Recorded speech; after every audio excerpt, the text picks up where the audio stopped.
Hello, everyone. I'm Jim Garrison. I want to welcome you to this session of Humanity Rising as we discuss the pathway from capitalism to peopleism. This is the title of a new book that has been, Stan, you should turn off your video and put yourself on mute. Thank you. The title of a new book by an author in India who I'll introduce in a few minutes.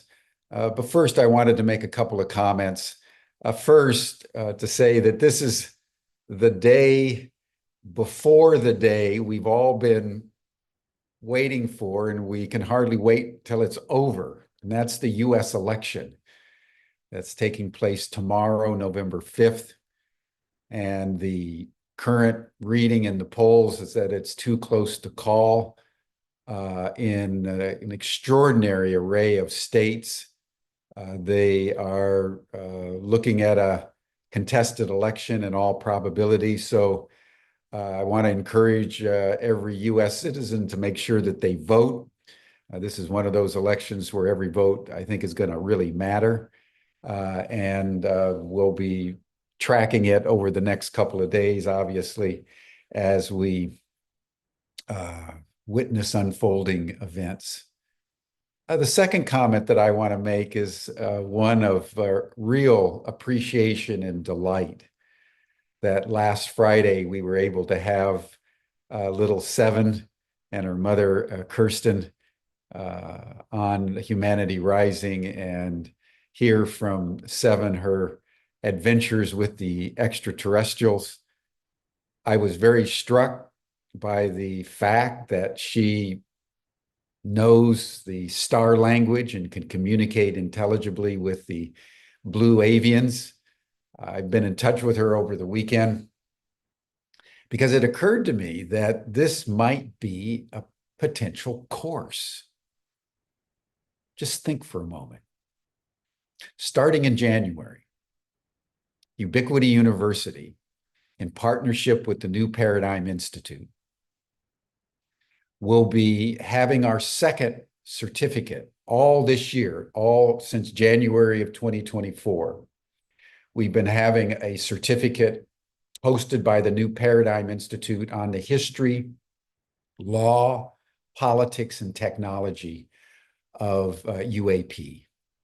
Starting in January of 2025, all the way through December of 2025, we're going to have a second certificate on extraterrestrial awareness and communication. We're going to start in January with Bertie Jaworski with a 5-day intensive on learning remote viewing, because people that know remote viewing can also engage with ETs. Later on in the year, we're also going to have a course on interspecies communication, because if you can communicate with any other species, any other sentient being, you can communicate more easily in an intelligible way with the extraterrestrials. What was remarkable about little Seven is that she actually speaks one of their languages. And if you think about that, that's an extraordinary potential breakthrough for humanity. We know that when the ETs communicate with humans, they use mental telepathy. That's how they communicate. What we're now learning is that they have their own languages with each other, and this might be an opportunity for the first time in really in history for people proactively to start learning one of the languages of our extraterrestrial neighbors. And the possibility of this being taught by a child,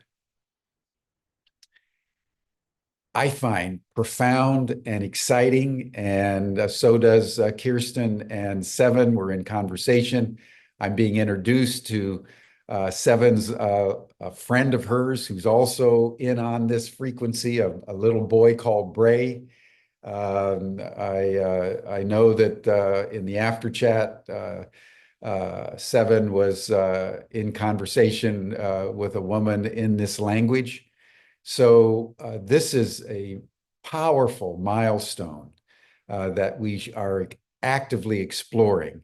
But I want to get everyone just primed, starting in January with the course with Bertie Jaworski, that for the first time in history, people around the world in a proactive, conscious way can start learning the mother tongue. And I feel deeply humbled, privileged simultaneously to be part of a university and part of a nonprofit institution, the New Paradigm Institute, that is willing to step into this domain, to step into the unknown around an issue that is of fundamental importance in shaping the human future.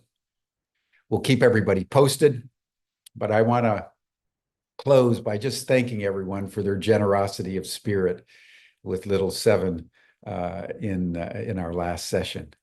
And now we want to go to the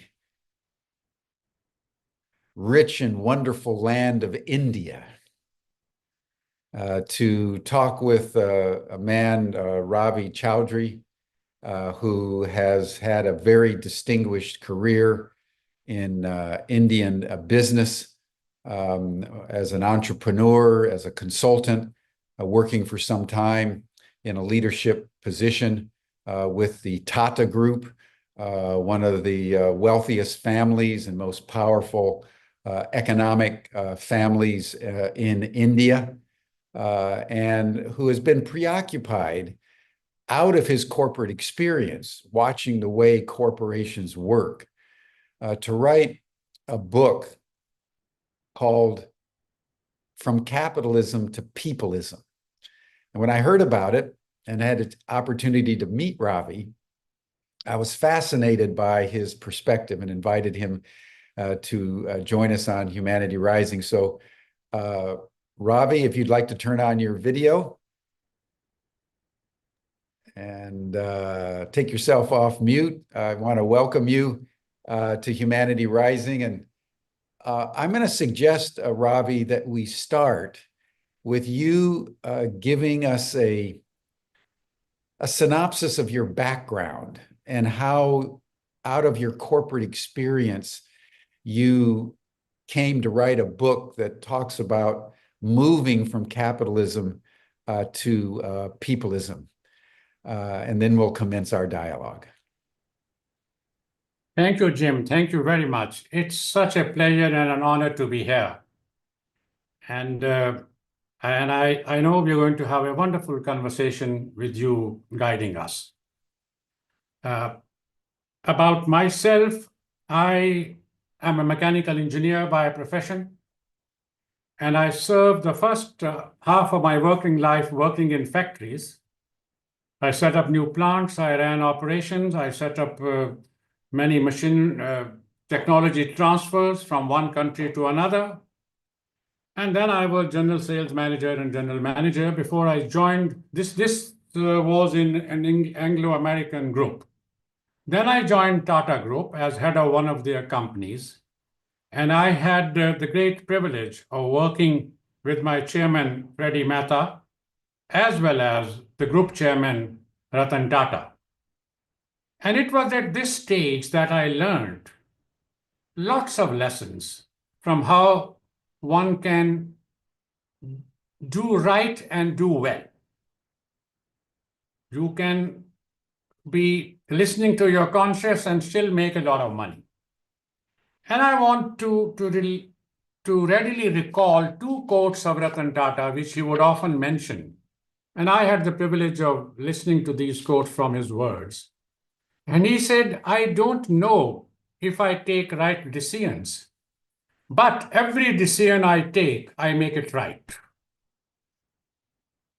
And his second quote I recollect with pride is, that I may have hurt many people along the way, but I'll do it again if it means it was to protect the greater good. Now, that was the measure of the man I was brought under while I was framing my leadership ethos, strategies, plans, what to expect of others, and what to do for others as an humble servant of the people who work for you. So, after spending some time with the Tata Group, I set up my own consulting company and became an entrepreneur. And I advised many global companies and a few governments.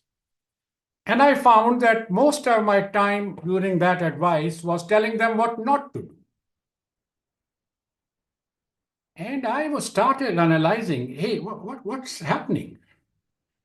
I mean, why don't people, global leaders, do the things which obviously is the right thing to do? No, they want to skirt around and find a way so that they have high performance index on their criteria, which are not essentially linked to what the society expects from them. So that was my first discovery, that the corporate objectives and societal expectations are like the two tracks of a railway line. They seem to converge in the distance. In reality, they never do. And I, at that time, that's when I wrote about in 2011, my first book called The Quest for Exceptional Leadership. And this book, Ratan Tata was kind enough to launch for me. And this became quite popular. And we had a second edition of the book, which was showing a summit. So you have to get to the summit of exceptional leadership.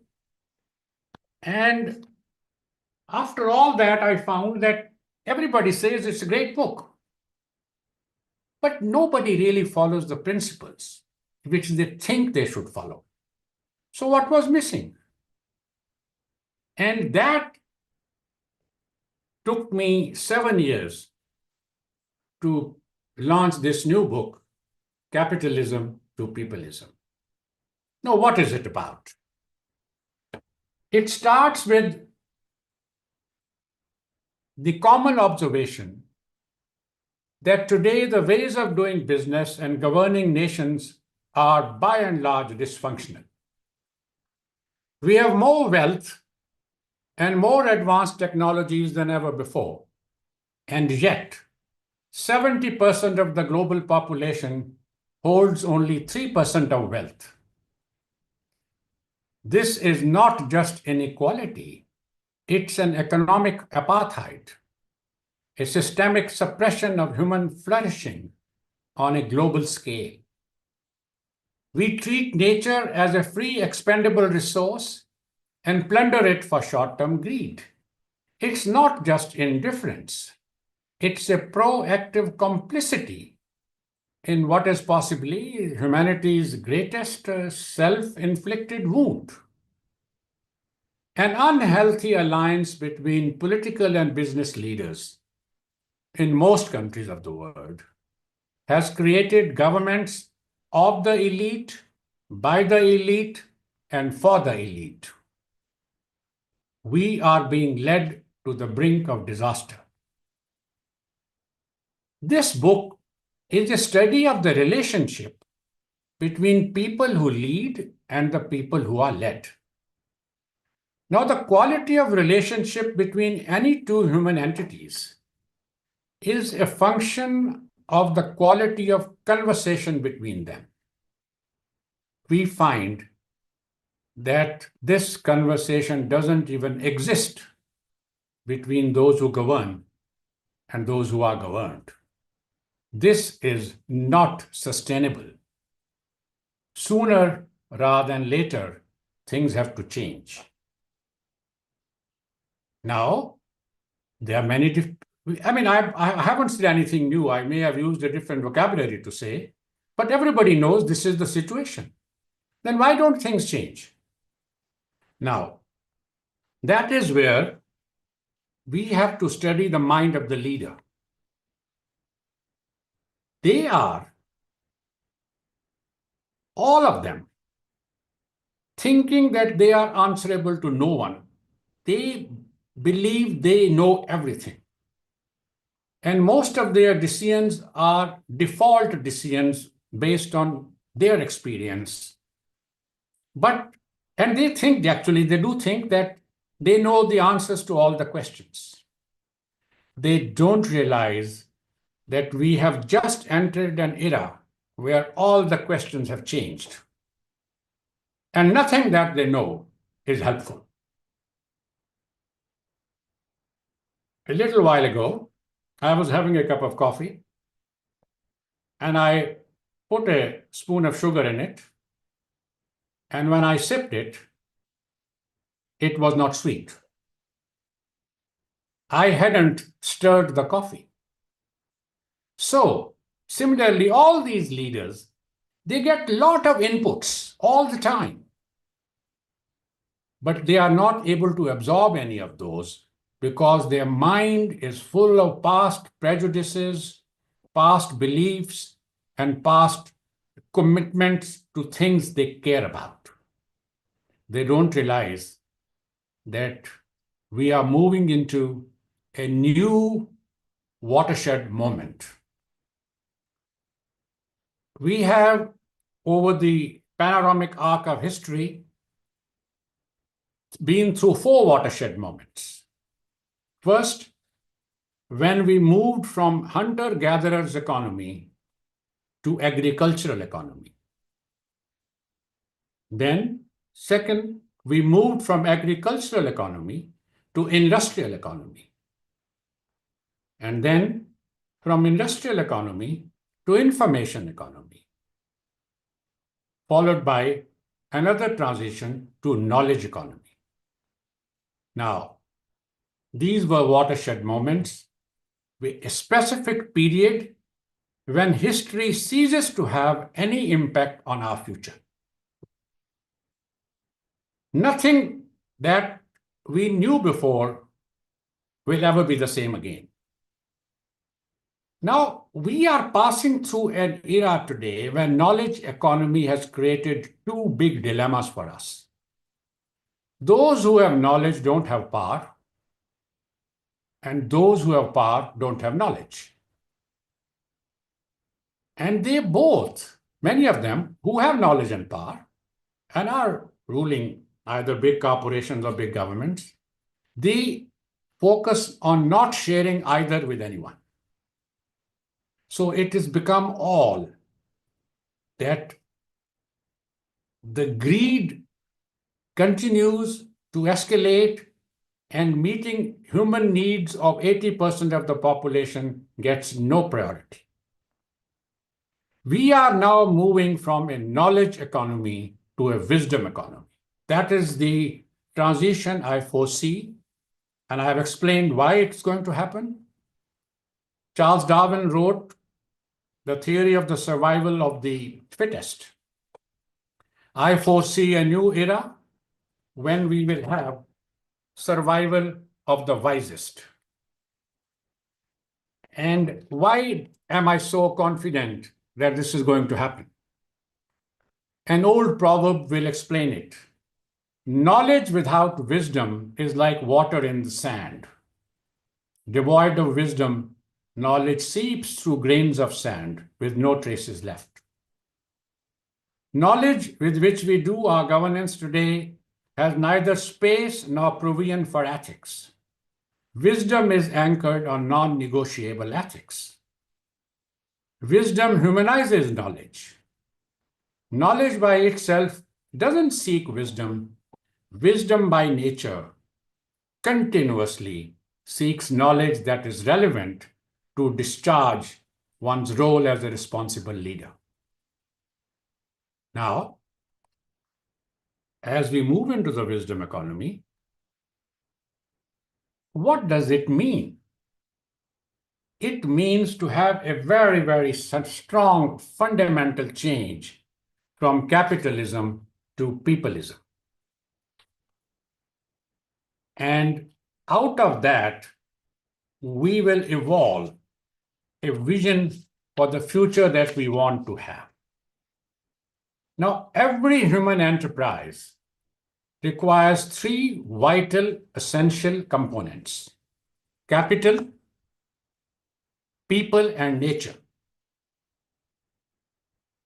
The book, Capitalism to Peopleism, introduces Peopleism as a new governance system based on the mandate that the primacy of profit must make way for the predominance of people and nature. That's the only way to nurture an unfracturable true democracy rooted in equity, sustainability, transparency, and justice. I'm going to repeat that. Rooted in equity, sustainability, transparency, and justice. And I have also shown that you can't have one of the four. You can't have two of the four. Either you need all for true democracy. If it misses one, it won't work. And that's what I tell corporate leaders. They often ask me, what do we do for sustainability? I said, well, you can't look at sustainability alone. It's all linked with justice.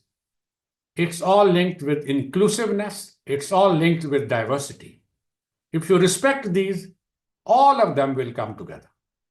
And we will gradually move from corporate compliance to corporate governance. And what does that mean? You will not lobby with anybody to seek undue favor. You will not be, these are the, I must clarify here that we need capitalists in the wisdom economy. But the worthy capitalists alone will survive hereafter. The unworthy capitalists who have really made capitalism unreformable, and it's going to die a natural death. It self-destruct itself. And sooner rather than we think.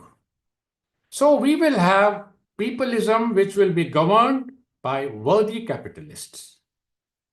And for them, they'll restore citizenship to every citizen of the country by democratizing democracy, ensuring equity and opportunity and equality before the law.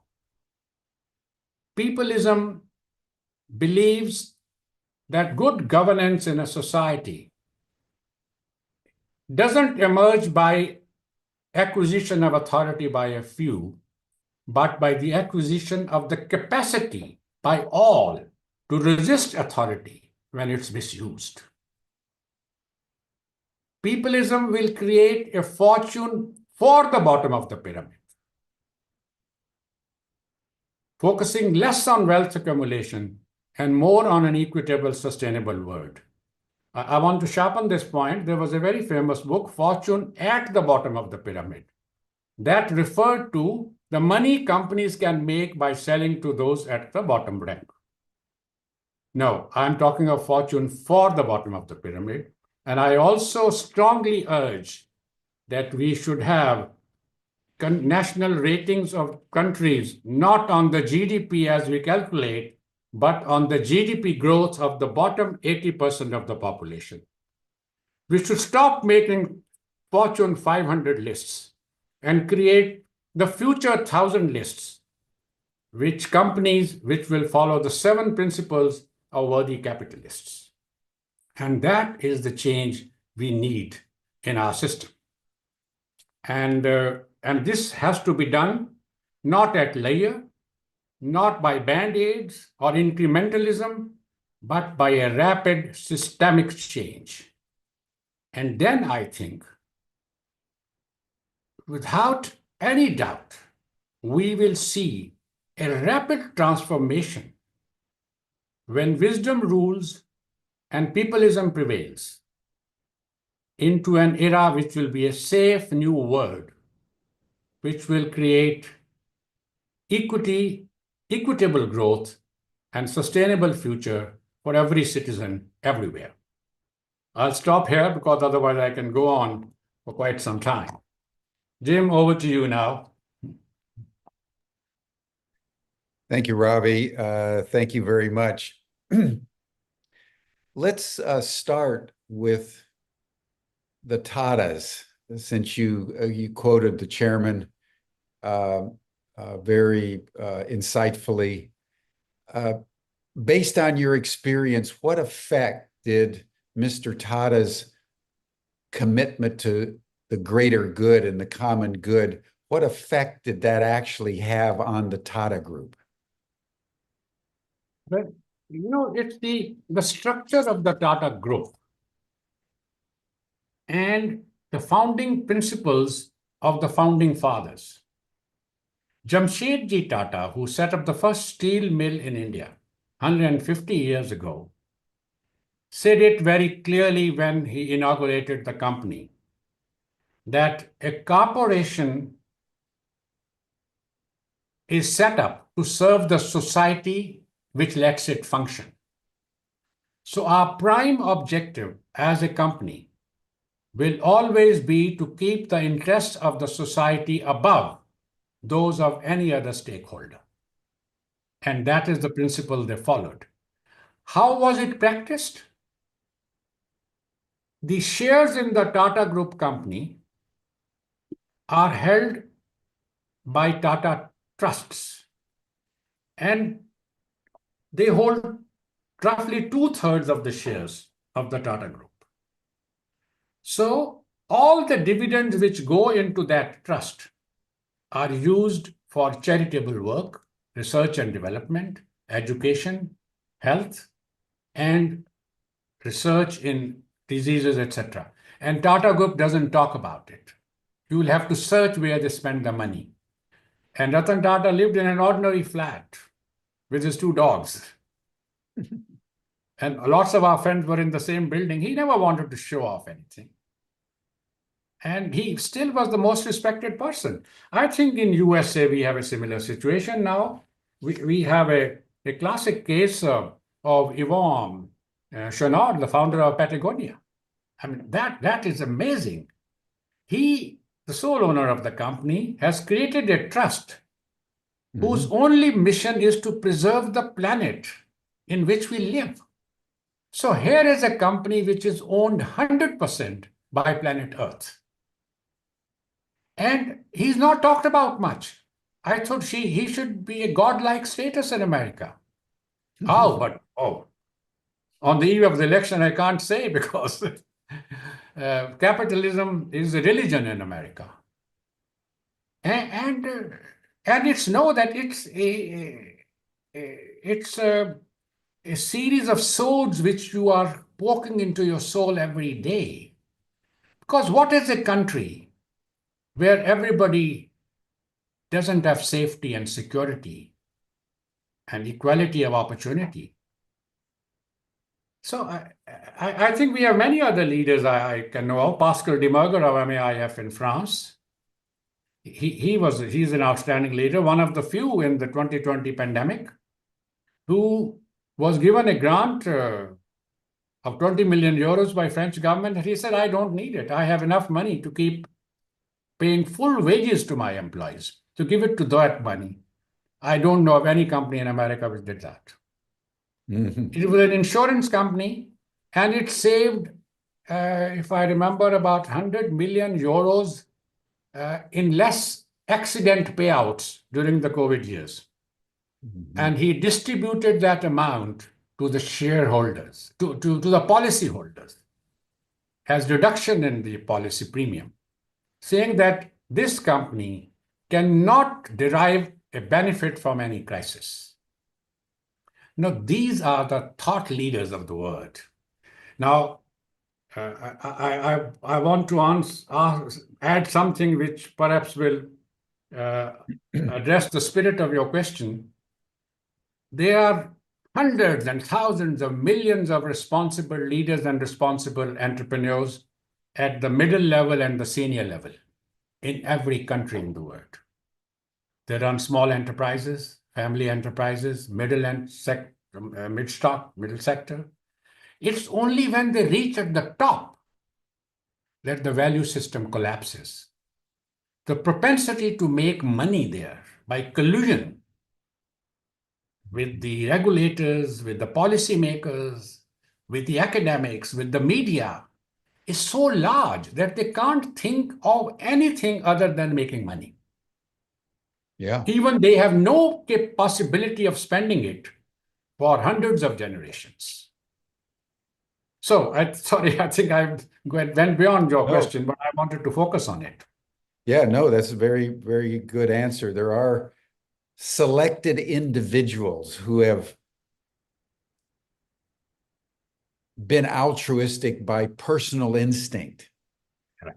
You know, one thinks of Warren Buffett also in this country. Apparently, he still lives in the same house he and Yes, his wife bought back something like 60 years ago. And even though he's gotten wealthy beyond measure, he hasn't expanded and like say Bill Gates to houses that are hundreds of thousands of square meters with theaters and swimming pools and arenas as a personal yes, palatial domicile, one of 5 or 6 similar houses around the that's uh, right. planet, et cetera, et cetera. So I appreciate that. I think what I want to delve into, Ravi, is that even the Tatas, you know, in Patagonia, while they may be personal and to some extent corporate exceptions, they're part of a capitalist matrix that in its totality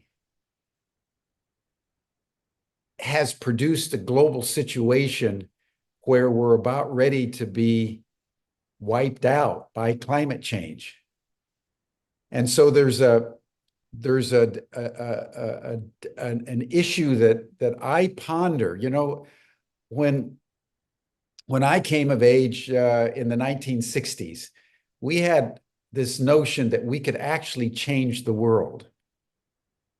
And we, you know, went to the barricades on the Vietnam War, and we were out there with social change. And to some degree, many of the social movements that have reshaped culture emanated out of that generation. But from an economic and political point of view, the situation continues to deteriorate. And Yes. so what I want to probe with you is whether capitalism is reformable. Can you simultaneously have a framework, an economic framework that's based on profit and greed, and at the same time expect any more than a handful of people, the Patagonia, you know, the Tata, to actually instill altruism back into a system that is formulated and predicated on the opposite principle? I think that Yes. to me is the crux of the matter.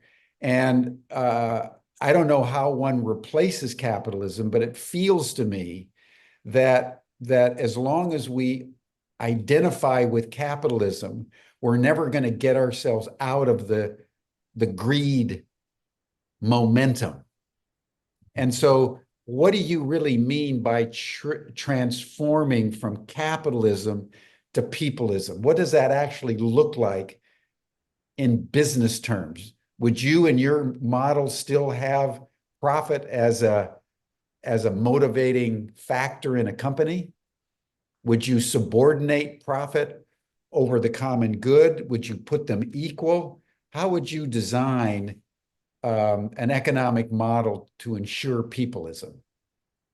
Okay. Well, you, you have raised, I think, the most fundamental question that needs to be asked. I mean, this book is fine to listen to. What impact it will have, say, in 5 years from now? My personal belief it will have a massive impact. And I have a conviction that the new forces at work, which are primarily the youth, about 5 billion, Gen Z and millennials, who have no security and no jobs, and are very worried about the future. Women, which is the largest emerging market in the world, over 4 billion people underutilized. They have virtually very little role in the world. That's why I would support Kamala Harris tomorrow. I don't have a vote, but I would. And the knowledgeable civil society, which has now learned how to work with facts, and the fact that everybody now lives in a glass house. A lot of the things which people used to get away with will no longer be possible. And the tragedy is that we don't learn from history. We cherry pick from history to justify our wrong actions and hope that we'll survive. My message to the leaders in democracy, in fact, there are very few democracies left in the world today. So the leaders of so-called democracies and the leaders of big corporate houses, my message to them is that, look, I don't want you to change because I love philanthropy. No, it's in your interest to change. If you don't change, there isn't a single despot or authoritarian leader who had a happy ending. There isn't one. And we don't learn from history. And now there are no more than about 10,000 top people in the world who will have to change because of the pressure which is coming from below.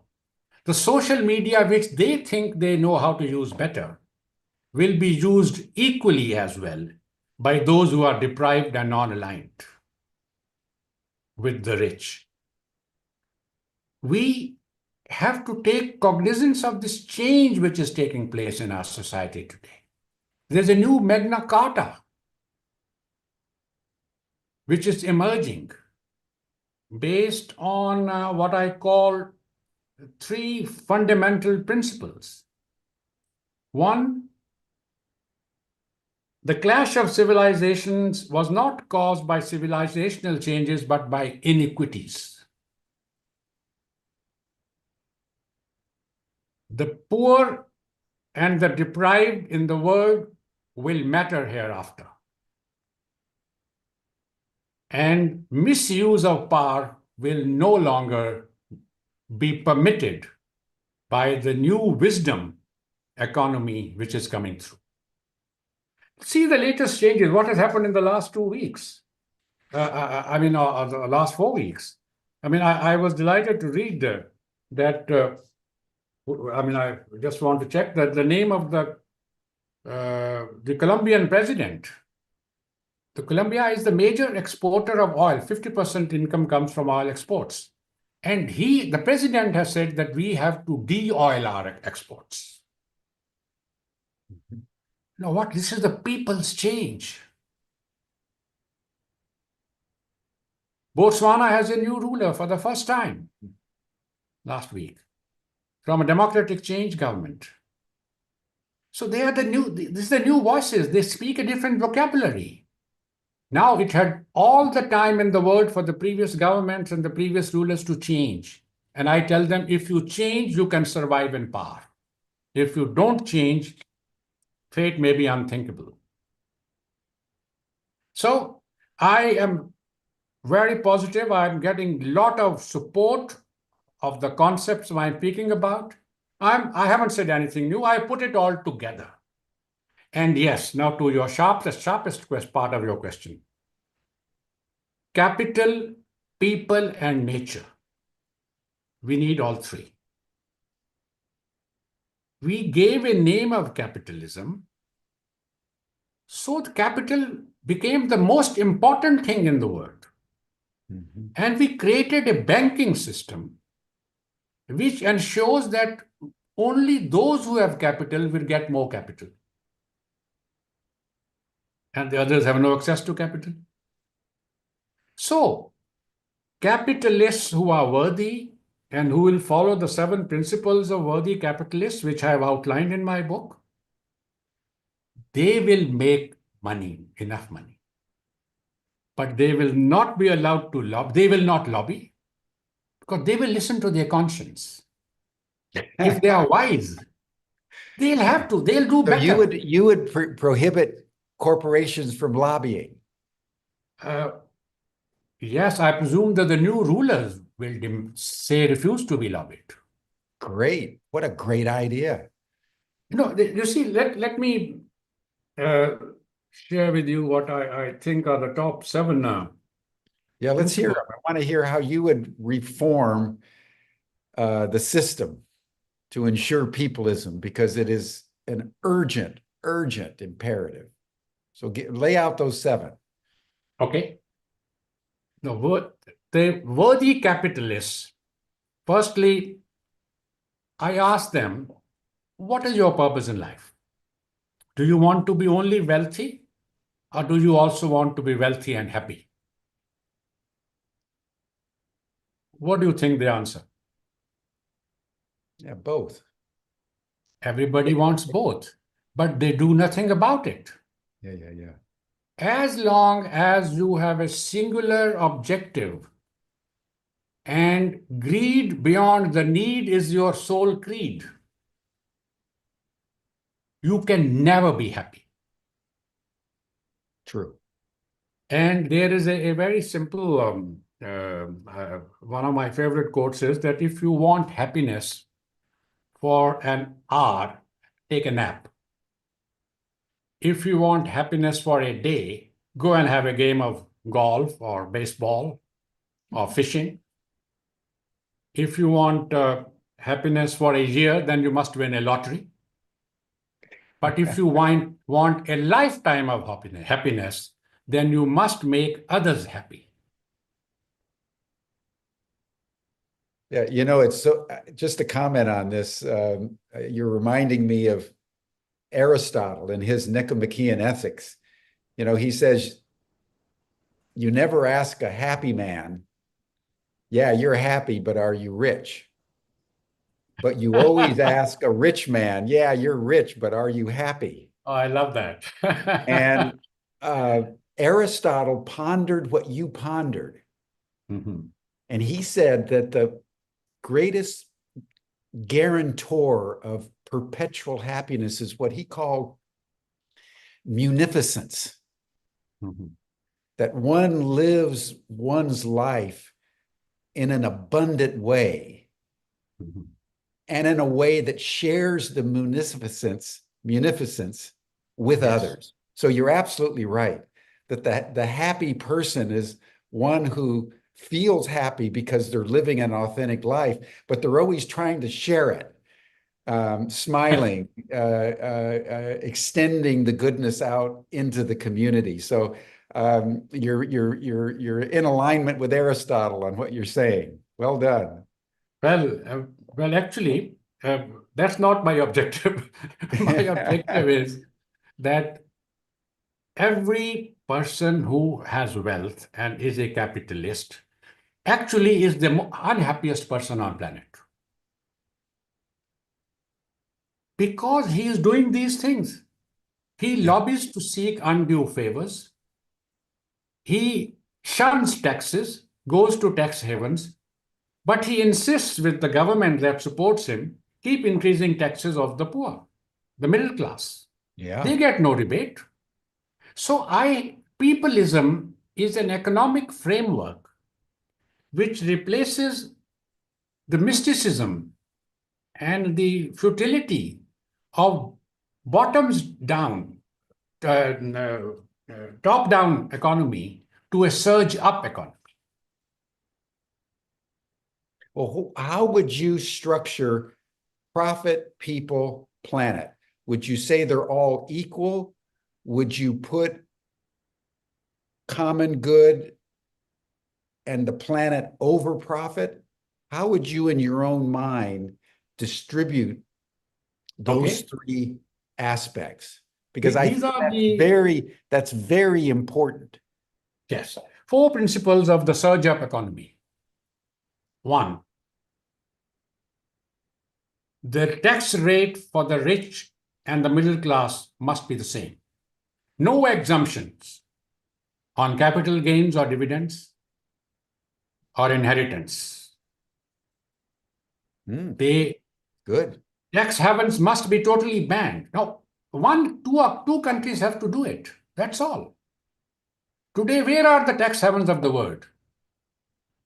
$480 billion a year is the tax saved by those who are functioning in tax havens. This is enough to finance climate change initiatives. Totally.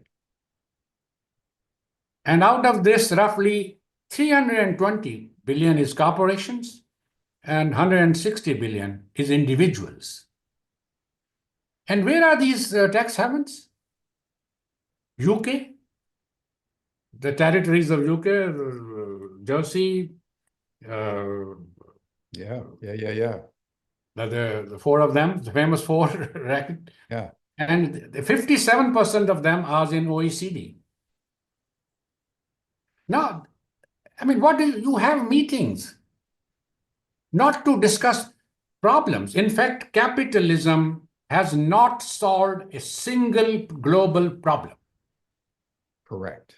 It creates a new problem every year. Exactly. If you make these rules, now I'm saying they need to make these rules for survival. If they continue, they will perish. There'll be a difference. You know, the United States of America was founded by unhappy citizens of UK who were against British imperialism and capitalism, and they said, we are going to live a happy life in America. And they went with ideals. But 100 years later, President Rutherford Hayes had to say it in 1876. We are no longer a government of the people, by the people, and for the people. We have become a government of the corporations, by the corporations, and for the corporations. Correct. That stands today. This is not American Constitution. Mm-hmm. And then the Supreme Court gave the corporations the same right as individuals.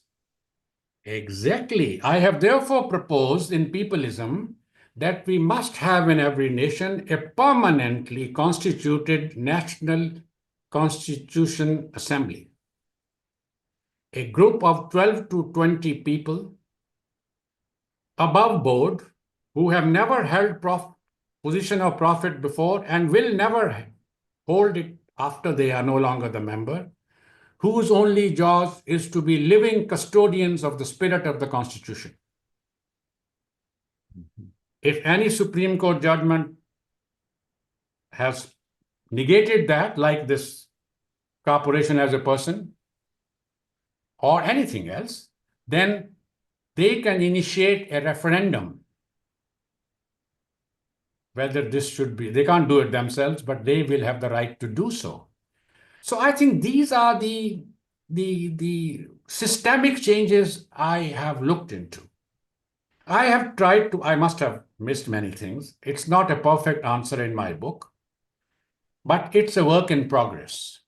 Yeah. I mean, it shows a direction. Where would you start?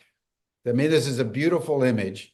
How do you, Ravi Chaudhry, start the transformation? Because unless this gets effectuated some way within the foreseeable future, we all see the climate change apocalypse coming due to the Aldous Huxley economic wrote a system beautiful, that we have yes. implemented Aldous Huxley wrote a worldwide. novel called The Island.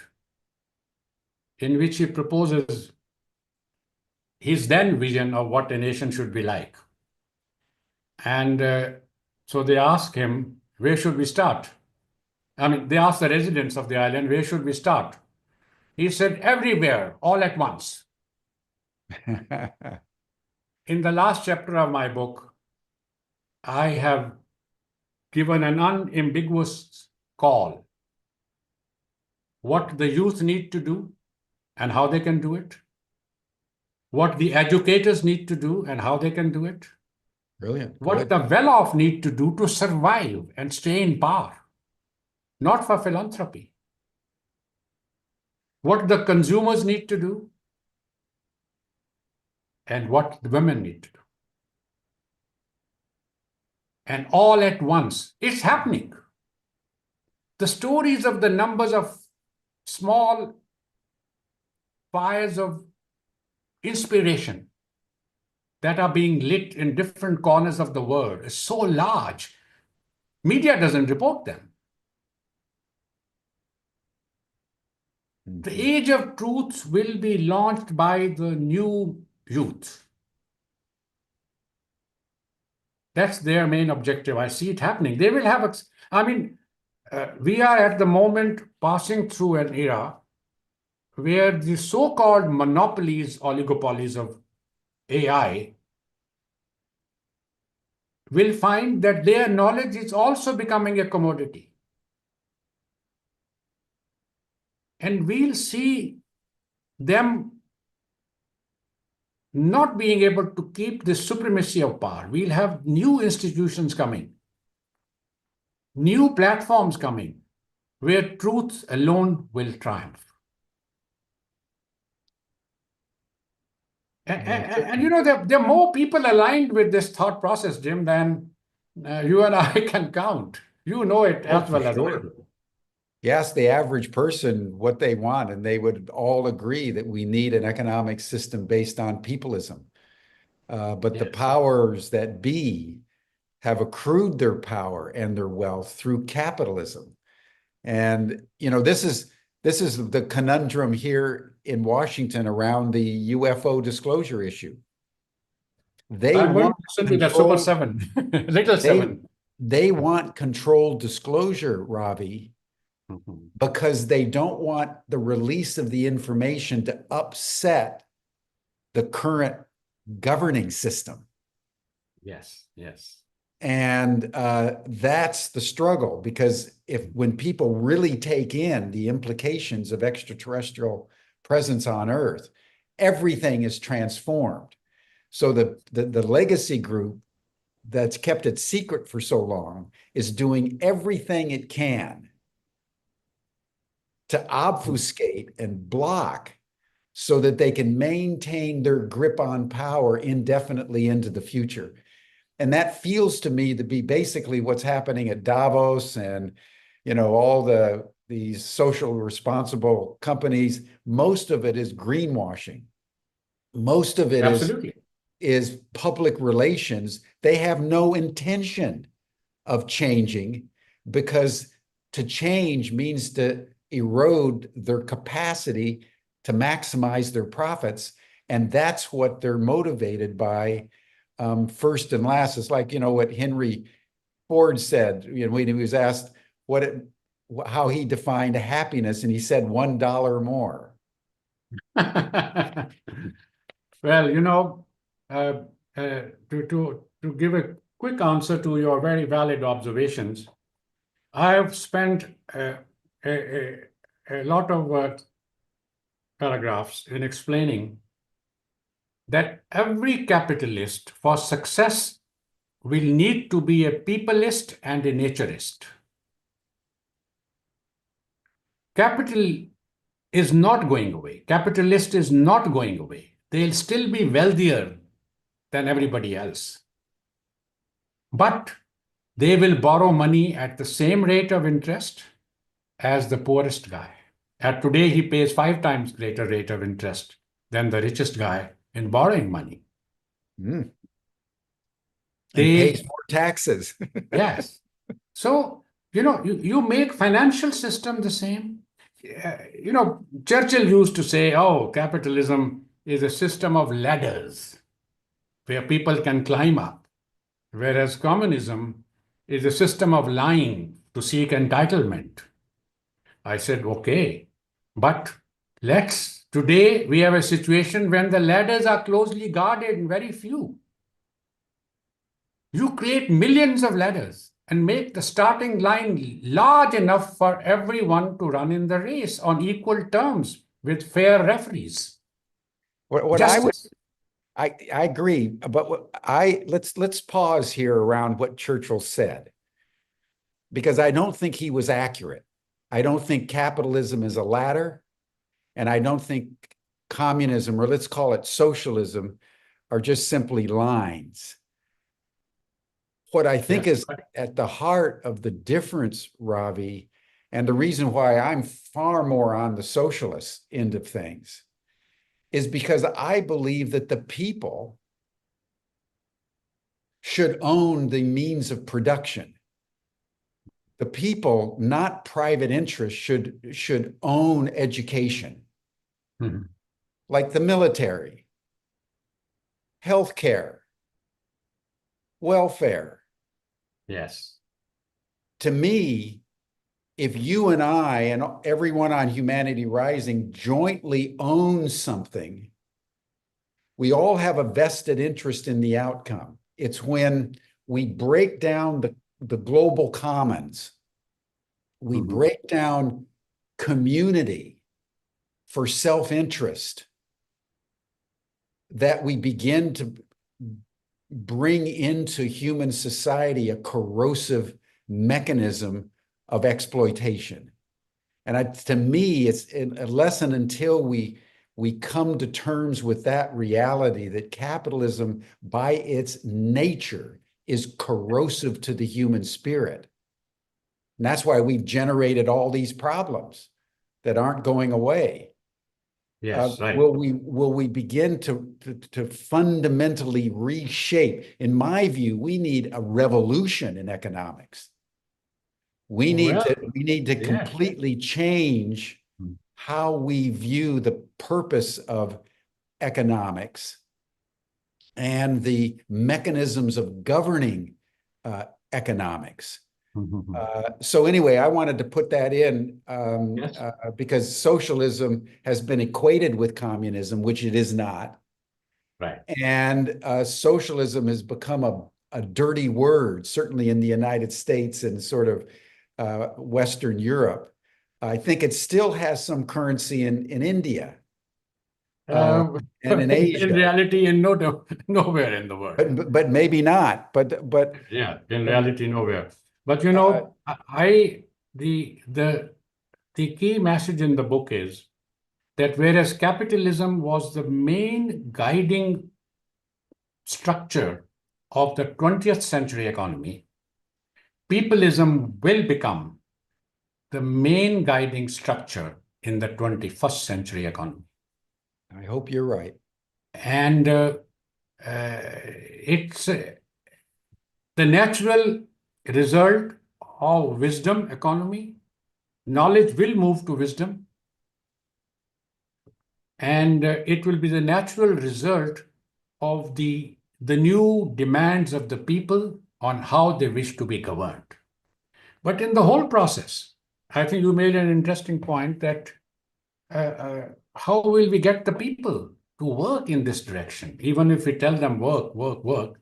I think it's happening. I can give you many examples of things happening, and I'm waiting for the first one or two countries to say, okay, we will adopt peopleism as our structure of governance.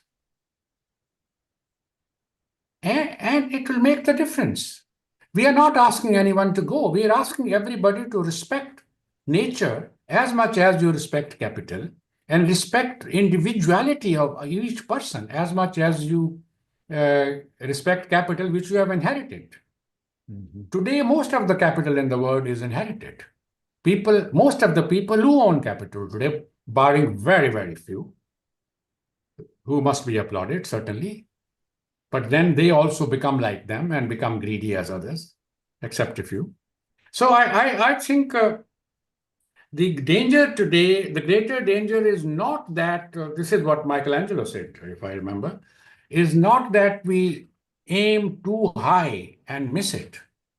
The greater danger is that we aim too low and reach it. Precisely. That is what we have been doing. We are afraid of making transformational targets. We want band-aids. Oh, let's go from here to here. Small move. Yeah. And then we applaud. 1% drop in global poverty in 4 years is a subject of celebration all over the world. But we ask the poor, hey, has your life improved? Where is it improved? Yeah.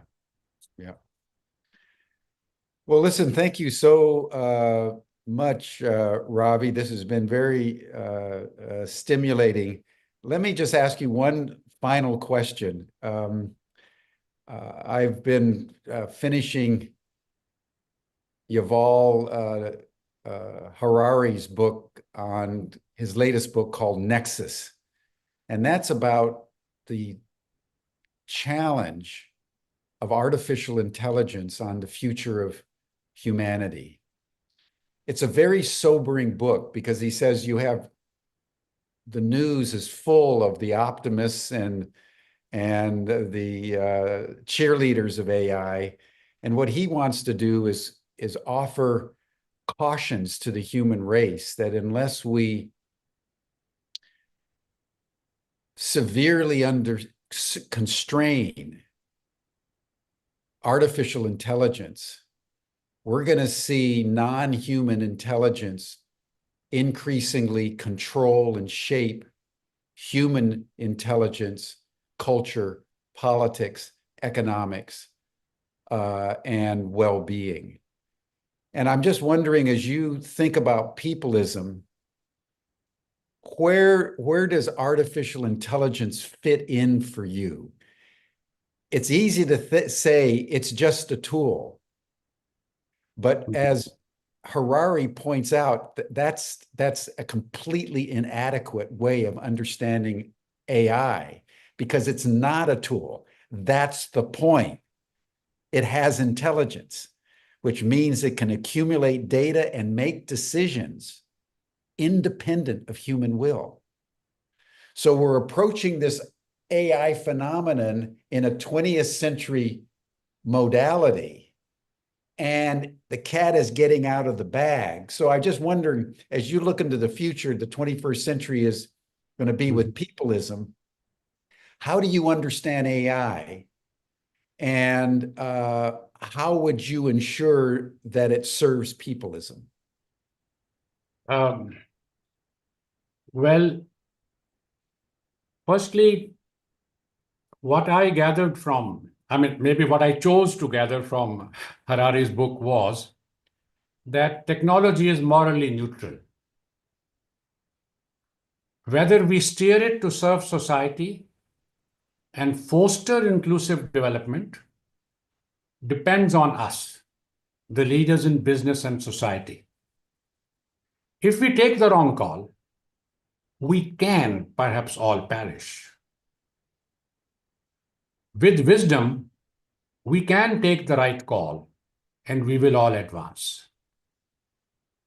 Harari has taken the view that we will not have wisdom to deal with these things. And I have taken the view that wisdom is within us. It's the natural state of a human being to to unearth the massive wisdom which lies in each of us. And that wisdom has attributes of ability to listen to the conscience on what's right and wrong. Mm-hmm. It has a ability for equality, equity, transparency, sustainability. So I believe when the majority of the people in the world have that wisdom, we already have it. And I have grave doubts that the AI will only be controlled by greedy people. AI will become a commodity. The new youth will not let that happen. That's my belief. Well, I hope you're right. And the youth coming up, the 4 billion young people that are out there right now on our planet, really have an awesome responsibility. And I hope all of them read your book. Oh, I As would I love that. I mean, it's so far I'm quite pleased with the response I have received from people from all over the world. Yeah, They're wanting to translate into a few languages so that people who don't read fantastic. English can read it. Yeah. But we'll certainly need support of you and your university. We are all like-minded and we share our goals and mission and passion. And I think it's a work in process. We can improve it. We can amend Sure, it. sure. It will have to be shaped in each country differently, maybe. But this is a starting point. From Capitalism to Peopleism, everyone. This is the new book by Ravi Chaudhry. I urge everyone to go on Amazon or wherever you buy your books and order it. It's a very thoughtful blueprint to the human future. So that'll bring our session to a close. Ravi's going to join the after chat if you want a direct conversation with him. You'll see the link in the chat box, and you will also, you received it in your Zoom reminder for today.